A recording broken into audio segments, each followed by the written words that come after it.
The sun blazed down on a small Texas town where the annual summer auto fair buzzed with excitement.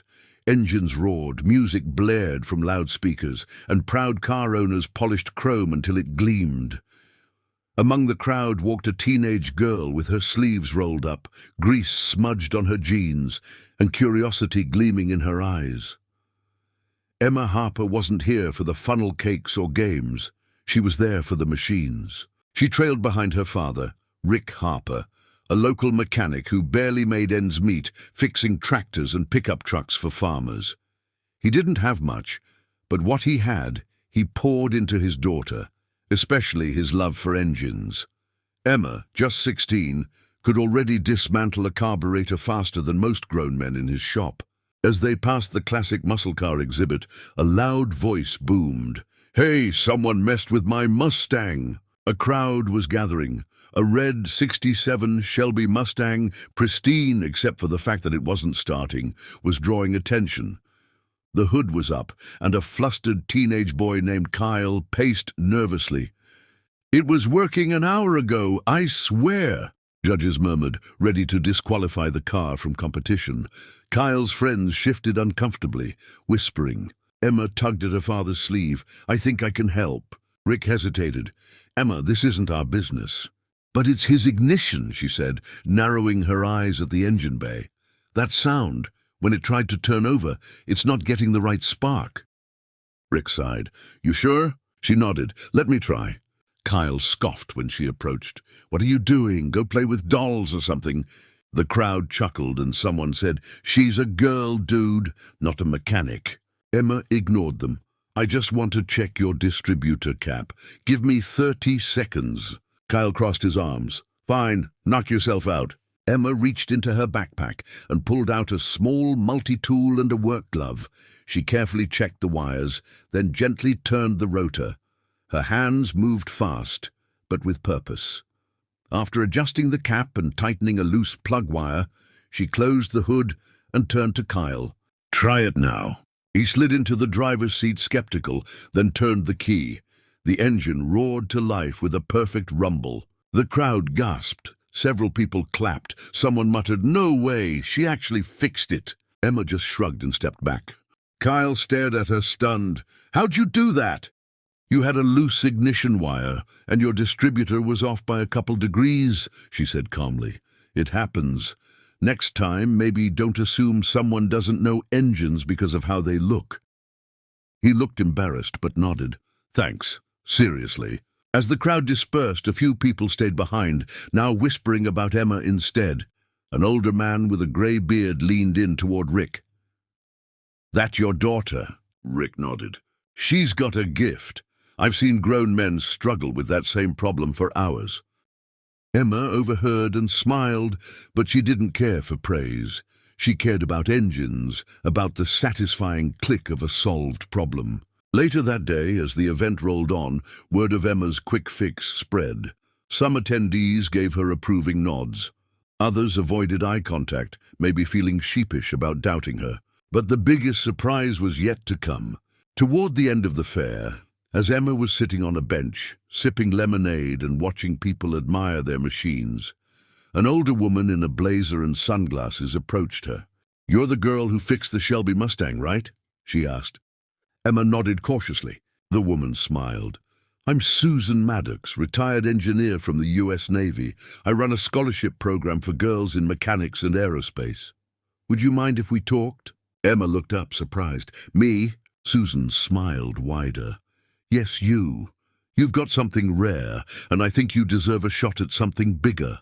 Emma's lemonade nearly slipped from her hands. Her dad, who was watching from nearby, approached slowly, a question in his eyes. Emma turned to him, barely containing her grin. "Dad, she wants to talk about an internship." Rick's eyes widened. He gave Emma a proud nod. For years, he'd wondered if their little garage in Texas could ever lead to something bigger for his daughter. In that moment, with the sun setting behind the fairgrounds and her future opening like a freshly tuned engine, he had his answer. The next morning, Emma woke up still buzzing from the excitement of the auto fair. Her phone had more messages than ever before, friends, neighbors, and even strangers congratulating her for what she'd done. Some offered part-time work. A local parts store wanted to sponsor her. But most important of all was the text from Susan Maddox. "We'd love to fly you to San Diego for a tour of our program. Let your dad know. All expenses covered. Let's talk future." Rick nearly dropped his coffee when he read it. Are they serious? San Diego for an internship? Emma smiled. It's more than that, Dad. She mentioned an engineering prep course for high schoolers, and if I qualify, I could get a full scholarship for college. For a man who had spent most of his life under the hoods of dusty farm trucks, it was a lot to take in. Rick had always believed in Emma's skills, but the world didn't often recognize girls from small towns, especially not ones who wore grease on their jeans and spent weekends rebuilding engines. But now that same world was calling. Within days, Emma and Rick were on their first flight ever. As the plane lifted off, Rick held her hand tighter than he needed to. "Just don't forget where you came from," he said, blinking against the sunlight. "I couldn't if I tried," Emma whispered, smiling at him. When they arrived in San Diego, they were met by a driver holding a sign with Emma's name. He whisked them away to a gleaming facility where students worked on complex engine systems, flight simulators, and even prototype electric vehicles. Emma's eyes widened with every turn. Susan greeted them at the main entrance. "Emma, we've reviewed your mechanical assessments and the footage from the fair. We think you belong here." Emma looked at her dad, overwhelmed. "She's been fixing things since she was 8, Rick said. "First it was her toy cars, then our lawnmower, and before I knew it, she was helping rebuild transmissions." Susan smiled. "It shows, but this place isn't just about skills, it's about vision.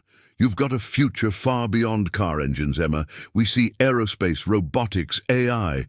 What do you think?" Emma hesitated, suddenly aware of how far she'd come from that bench in Texas. "I think I want to learn everything." Rick placed a steady hand on her shoulder. "Then let's do it." Over the next 2 weeks, Emma immersed herself in the program's trial run. She solved complex problems with ease, outpaced even college interns in simulations, and wowed instructors with her hands-on expertise. But she never let it get to her head. She called home every night, sharing what she learned, and even asked Rick to video chat from the garage so she could see some real tools again. By the final day of the program, Susan pulled her aside. "We're offering you a full ride through our pre-engineering academy and a pipeline to one of the top technical universities, and eventually, a career that could change lives." Emma swallowed hard, her eyes burning. "Thank you. I never thought someone like me—" Susan stopped her. "People like you change the world, Emma. They just need the right engine to run." Back home in Texas, the garage was quieter without Emma.